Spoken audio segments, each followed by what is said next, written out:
The world is a strange and mysterious place. We like to think we have it all figured out, that our concrete jungles protect us from the wildness beyond. But what if I told you that sometimes nature sends us a warning? A glimpse behind the curtain of reality that reveals something far more terrifying. Tonight we're talking about rare weather phenomena, events so strange, so unsettling that they blur the line between science and superstition. These are more than just storms, more than just rain or fog. These are omens, and tonight's story is about 3 of them. Stay close and listen carefully as we explore 3 the sky turns green rare weather phenomena. Horror story. The storm rolled in like a wave of dread, a harbinger of something terrible. Heavy, suffocating air pressed down on the small town of Hollow Creek, making it hard to breathe. Locals whispered about the unnatural stillness in the air, the way the birds had stopped singing days ago, as if they sensed the impending doom. But the most unsettling thing was the sky. It had taken on a sickly, unsettling green hue, casting an eerie glow over everything.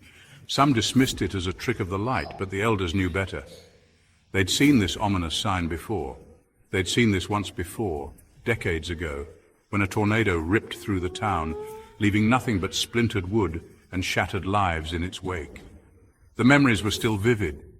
The green sky, they said, was a warning, a sign of nature's fury about to be unleashed, a prelude to disaster. As the sun began to set, casting long, eerie shadows across the town, the wind picked up, howling through the empty streets. The green deepened, swirling ominously overhead as if the sky itself was alive and angry. Then the sirens wailed. People scrambled for shelter, their faces pale with terror, knowing what was coming. The wind howled through the streets, tearing at roofs and uprooting trees, a force of nature unstoppable. And then the sky seemed to crack open. A monstrous tornado, its funnel a churning vortex of green, descended upon Hollow Creek with a vengeance. It tore through the town with a deafening roar, reducing everything in its path to rubble, leaving nothing but destruction. When the storm finally passed, leaving an eerie silence in its wake, Hollow Creek was gone, wiped off the map. The green sky had claimed its due, returning to its normal hue as if nothing had happened. Now, only whispers remain of the town and the eerie green light that heralded its destruction, a ghostly memory. Some say, if you listen closely on a stormy night, you can still hear the wind whistling through the ruins of Hollow Creek, a haunting reminder of the day the sky turned green, a tale of nature's wrath. Deep in the Amazon rainforest, shrouded in mist and legend, lies the village of Akai Yoru. This village, hidden from the prying eyes of the modern world, is a place where time seems to stand still. Isolated from the outside world, the villagers lived in harmony with nature, their lives governed by the rhythms of the rainforest. They thrived on the bounty of the land, their traditions and customs passed down through generations. But their peaceful existence was shattered on a day the rain turned to blood. It was an event that defied explanation, a phenomenon that seemed to come straight out of their darkest legends. It began innocently enough, a light drizzle falling upon the lush vegetation. The villagers, accustomed to the frequent rains, paid little heed at first. But as the rain intensified, the villagers noticed something was terribly wrong. The droplets that fell from the sky were not the life-giving water they knew, but something far more sinister. The water running down their faces wasn't clear, it was a horrifying crimson. Panic seized the village as the realization dawned upon them. Elders spoke of ancient curses, of vengeful spirits angered by the living. These stories, once dismissed as mere folklore, now seemed all too real. The blood rain, they claimed, was a sign of their wrath. It was a warning, a punishment for some unknown transgression. Days turned into weeks, the blood rain an unrelenting nightmare. The villagers were trapped in a cycle of fear and confusion, unable to escape the crimson deluge. The once vibrant rainforest was now painted in shades of crimson, the air thick with a metallic tang. The beauty of their home was marred by the relentless blood rain. Animals fled, driven mad by the unnatural downpour. The balance of nature was disrupted, and the rainforest itself seemed to be crying out in pain. Fear turned to despair as the villagers, trapped in their own personal horror movie, succumbed to a strange illness. The The once healthy and vibrant community was now plagued by sickness. Their skin erupted in painful boils, their eyes burning with fever. The illness spread rapidly, leaving the villagers weak and helpless. Whispers of a forgotten temple hidden deep within the rainforest began to circulate. It was said that this temple held the key to ending their suffering.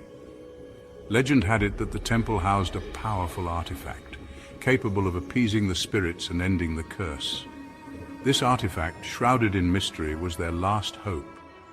A small group of villagers, desperate to save their people, embarked on a perilous journey into the heart of the rainforest, determined to find the temple and stop the blood rain.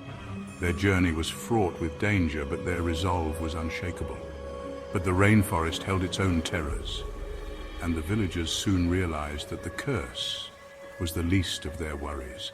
The path to the temple was treacherous, filled with unseen dangers and ancient traps. Chapter 3. The Ghost Fog. The coastal town of Havenwood was known for its picturesque harbor, its charming lighthouse, a beacon of warmth and safety. The lighthouse stood tall, its light cutting through the night, guiding sailors safely to shore. But one night a dense fog rolled in, blanketing the town in an unnatural silence. The usual sounds of the sea and the bustling harbor were muffled, creating an eerie stillness. This was no ordinary fog, it was thick, almost tangible, and it glowed with an eerie, ethereal light. The glow seemed to pulse, as if the fog itself were alive, breathing in and out. The air grew heavy, charged with an unseen energy. It felt as though the very atmosphere was alive, crackling with a strange, otherworldly power. The fog seeped into homes, slithered under doors, and crept through the narrowest cracks. It was relentless, invading every corner of the town.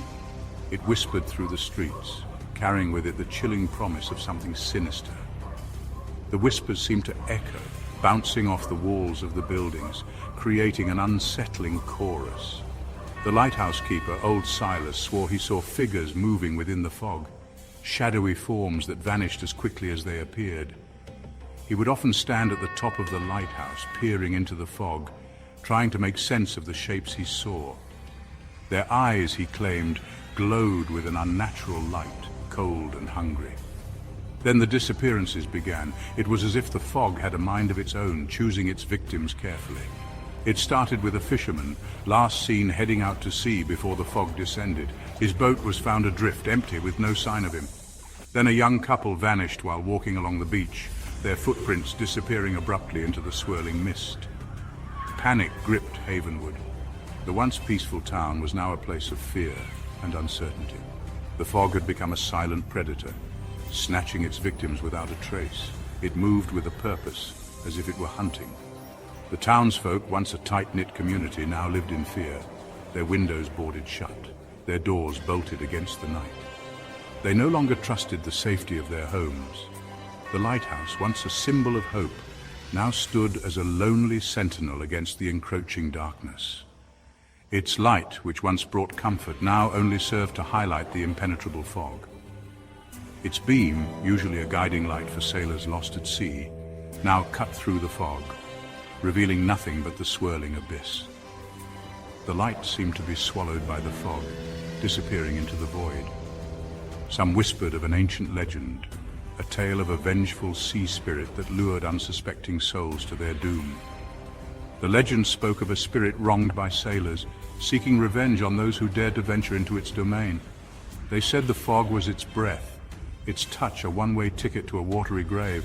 The spirit's anger was said to be as endless as the sea itself. As the fog thickened, so did the fear. The townsfolk could feel the presence of something malevolent, lurking just out of sight. The townsfolk huddled in their homes, praying for the sun to rise, to burn away the fog and reveal the fate of their loved ones. They clung to the hope that daylight would bring an end to the nightmare. But deep down, they knew that some horrors, once unleashed, could never be contained.